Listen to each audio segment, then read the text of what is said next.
All right, so October 1813, the U.S. defeated the British and the Indians at the Battle of Thames, which is where Tecumseh died. And if you look at this slide, it kind of breaks a little bit of this down for you. The Creek War ended suddenly March 1814, and General Andrew Jackson led 2,500 Tennessee militiamen in a bloody attack at the Battle of Horseshoe Bend.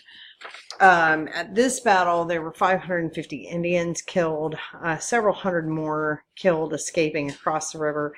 Jackson gets a treaty here, which relinquishes thousands of square miles of Indian territory to the United States. But we have other issues. On August in 1814, Washington City is burned. The British land in Chesapeake Bay with about 5,000 troops. Now, if you look here, you can see exactly how close those two areas are. I mean, they're absolutely within spitting distance of one another. And so families evacuated, banks hid their money, government clerks carted away boxes of important documents. And Dolly Madison actually had dinner for guests cooking in the fire, and she fled out of there with her husband's papers.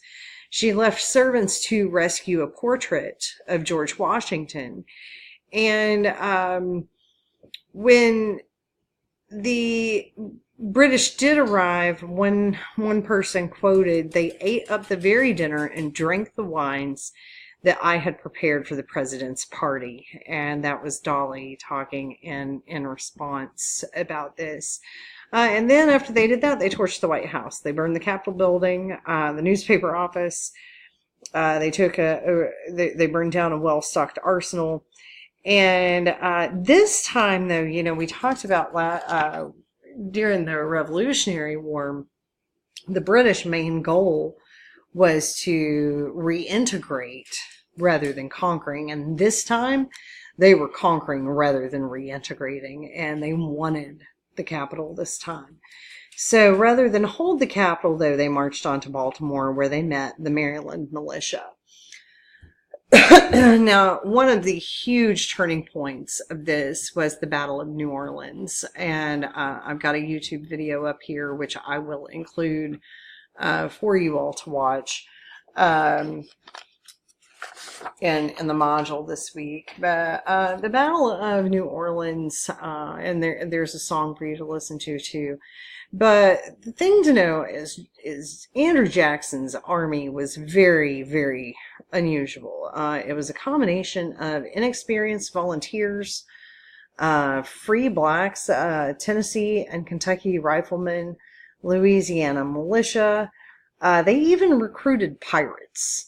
They were outnumbered 2-1 by British professionals, and the battle went from about December 24th, 1814 to January 8th, 1815. And for several days, Jackson's men held the ground in a long earthen barrier that they had made.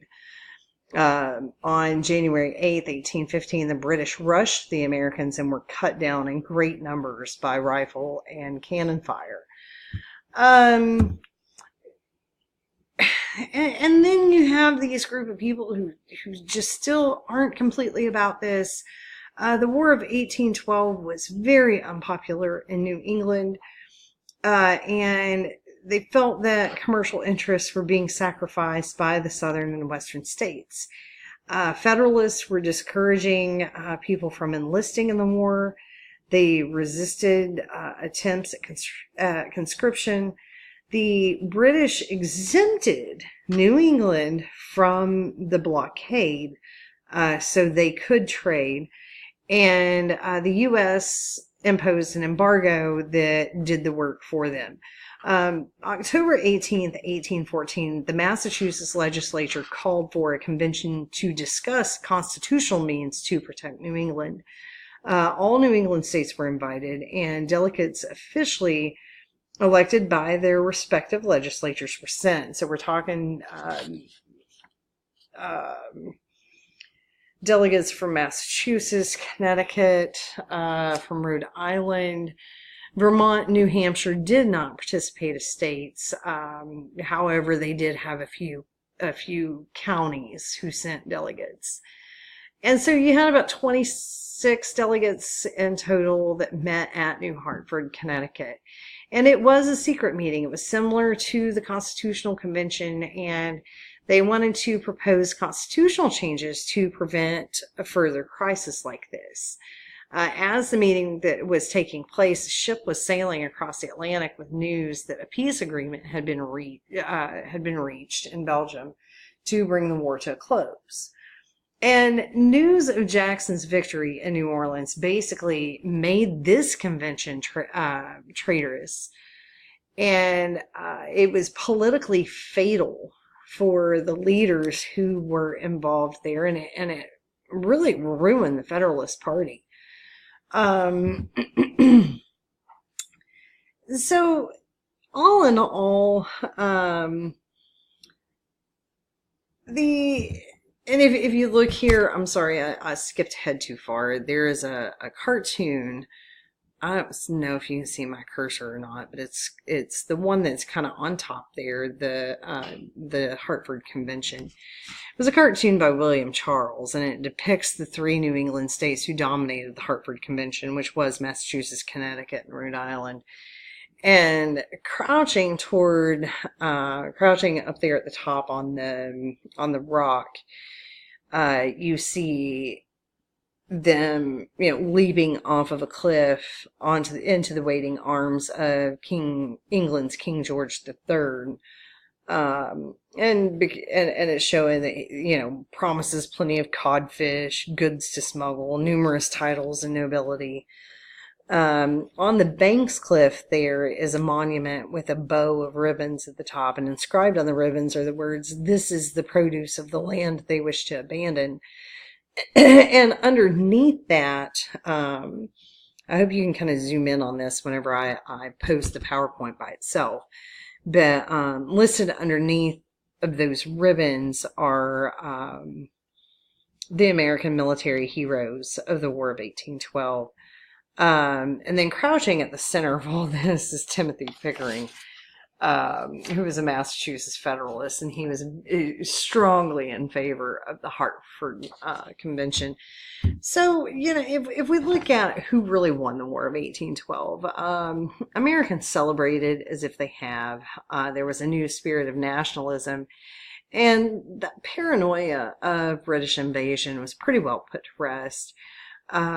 It made more equal relationship between the English and the American, and now it was Britain was more referred to as the old mother country. The Warhawks were actually the biggest winners in this. They took over the Republican Party. They favored trade. They favored westward expansion. They favored internal improvements. And very energetic development of new economic markets. The biggest losers were the natives by far. I mean, Tecumseh died. Tecumseh's brother was discredited, and the whole prospect of an Indian Confederacy was undermined. So as a side note, though, Francis Scott Key wrote the Star-Spangled Banner after the British bombarded Maryland Fort in 1814. So that's that. I'll have a couple videos. They're going to be very short for you to look at to kind of help you with this. It's a lot of grounds to cover in 1 week. So send me a message if you have any questions, as always.